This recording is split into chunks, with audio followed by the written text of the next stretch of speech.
So later on today, the West Indies T20 team will go in search of a third victory.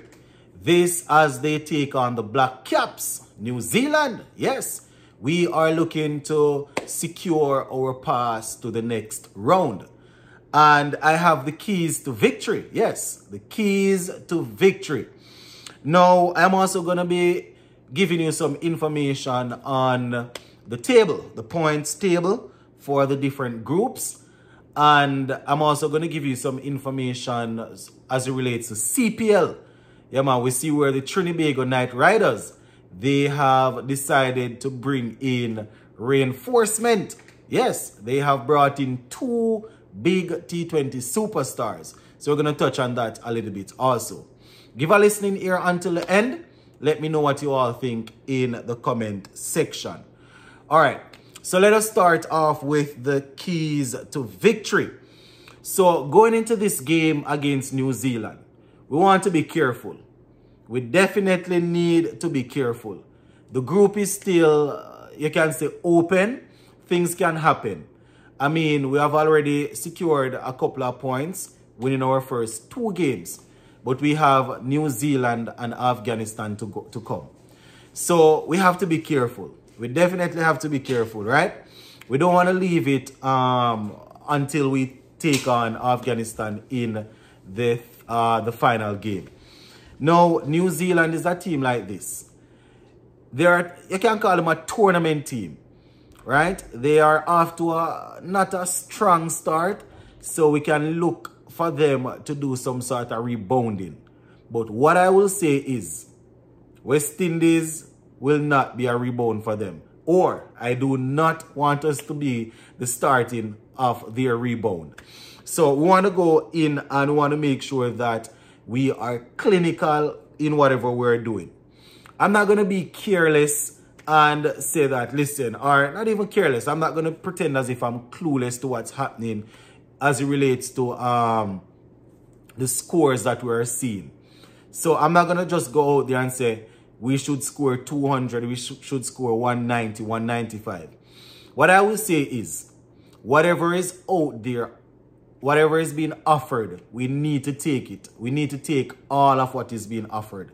So if 180 is what we can get on that wicket, we need to take it. If 200 is what we can get, we need to take it. We don't want it to be a case, and this is me thinking that if we're batting first, we don't want it to be a case that we bat and then at the end of the 20 overs, we're saying that we left 10 or 15 runs out there. Right? There's always going to be room for improvement. There's always going to be room to critique stuff. But we want to see the batsmen being clinical out there. The bowlers. Now, if we're bowling first, it goes without saying, we are always going to be looking to hunting pairs. Right? The bowlers should be on a high. We finished pretty well. We started and finished pretty well against Uganda. So we should be looking to bring that momentum over into this New Zealand game. Now, when it comes on to partnerships, very, very, very important. Very important. Right?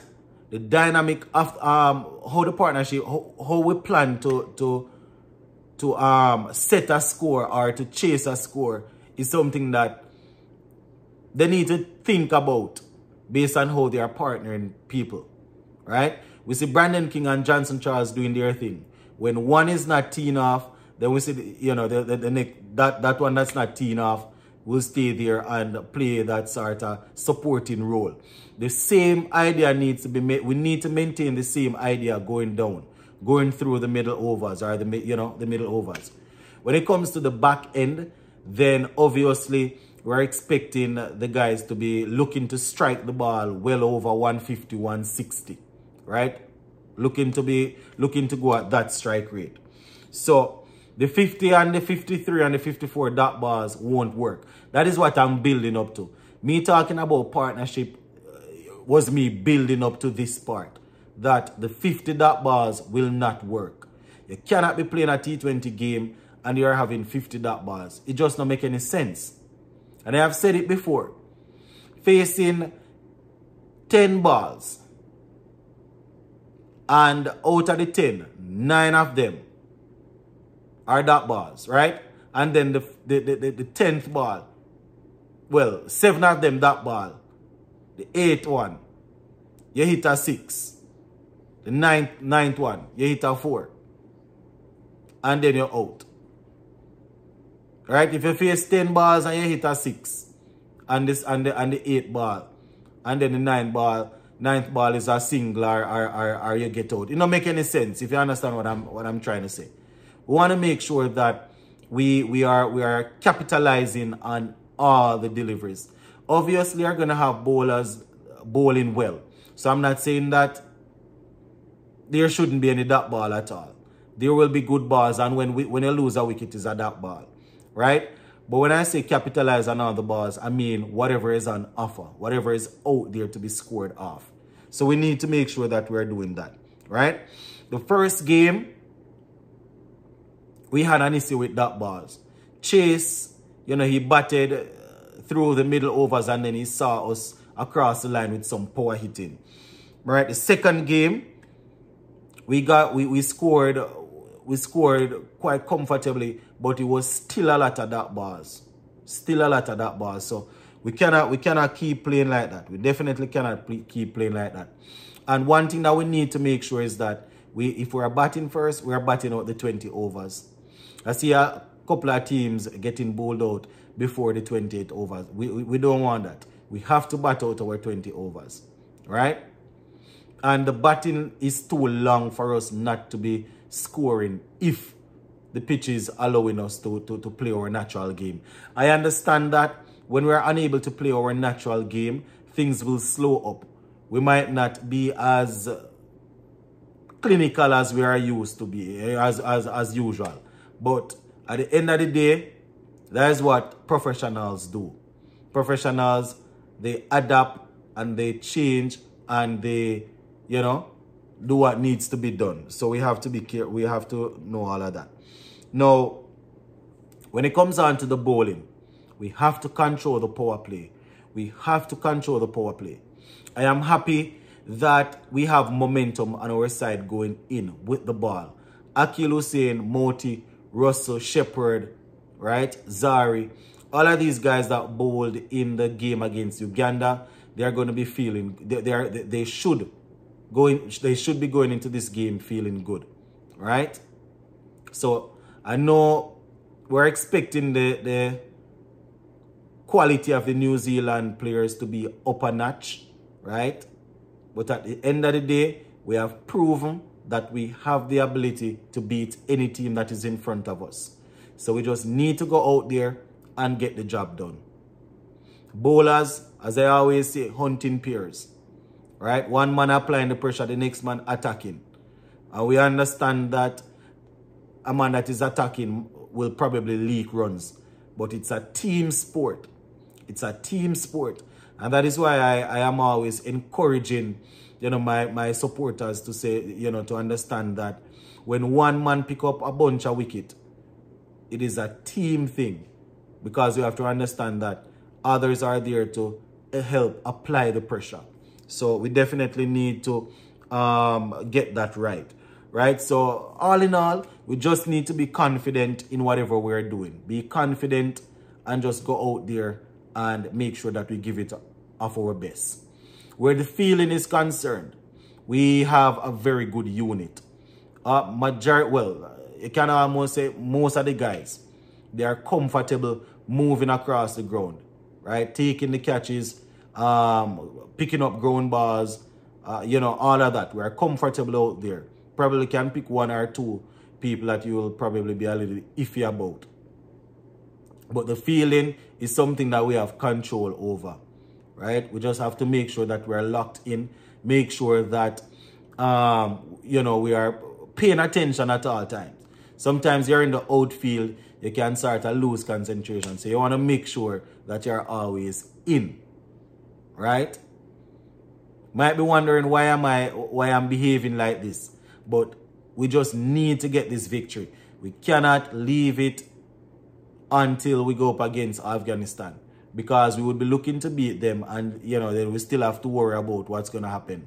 If we win this game, then we are well on our way, right? So that is what we are doing. There are quite a few more things that I could touch on in terms of keys to victory, but because I have a couple of things to add in this one, and not only you know, the keys, I will leave that part there for now. You all can give us some more keys to victory in the comment section. So before I give you the information on the Trinidad Knight Riders and the players that they have secured, let me just go through the points table. So West Indies, we are in Group C, and we have Afghanistan, West Indies, Uganda, Papua New Guinea, and New Zealand in that group. So far, Afghanistan, they have 2 matches under their belt. 2 victories, right? 4 points. Net run rate of 5.225. Right? So they are doing good. West Indies, 2 games, 2 victories, 4 points. Net run rate of plus 3.547. So, same amount of games as Afghanistan, but their net run rate is better than ours. Uganda, they sit in 3rd. 3 games, 1 victory, 2 defeats, 2 points, 4.2, negative 4.217 run rate. Papua New Guinea, 2 games, no victories as yet, right?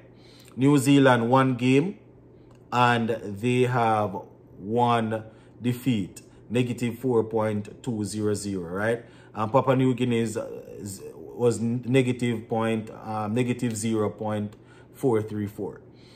So that is how it's looking for that group. The other groups, we have India, and I'm just gonna give you the information quick. So India, 2 matches, 2 victories, 4 points. USA, 2 matches, 2 victories, 4 points. Pakistan, 3 games, 1 victory, 2 defeats, 2 points. Canada, 3 games, 1 victory, 2 defeats, 2 points. And Ireland, 2 games, 2 defeats. All right. Australia, looking good. 3 games, 3 victories, 6 points. Scotland, 3 games, 2 victories, 5 points. Namibia, 3 games, 1 victory, 2 defeats, 2 points. England, 2 games, 1 defeat, 1 point. Right? Remember, they had a game rain out. Oman, 3 games, 3 defeats. And for the final group, South Africa, 3 games, 3 victories, 6 points. Right? Bangladesh, 2 games, 1 victory, 1 loss, 2 points. 1 defeat, 2 points. Netherlands, 2 games, 1 victory, 1 defeat, 2 points. Nepal, 2 games, 1 loss, 1 defeat there, 1 point. Sri Lanka, 3 games, 2 defeats, and they have a point on the table. So that is how it's looking there. All right. Now, just before we go, I have some information here as it relates to Trinidad Knight Riders. Right? Trinidad Knight Riders, they have actually brought in a couple of players for the CPL. You know, we know that they had a very experienced team last year, and this year they have added to that experience. Right? We see where they have decided to bring in Tim David and Jason Roy. Yes, Tim David and Jason Roy, they are now a part of that team. And they have retained the likes of Andre Russell, Sunil Narayan, Kyron Pollard, Nicholas Pooran, and Dwayne Bravo. So quite a few, you can call them T20 superstars. You know, they have been retained. And Tim David, as I said earlier, and Jason Roy, they are well known across the world when it comes on to T20 cricket. So they are definitely going to be looking to see if they can get a hold on that CPL title once again. Gonna leave it right here for now. Just continue to show your support by liking, sharing, and subscribing to the channel. Peace. I'm out.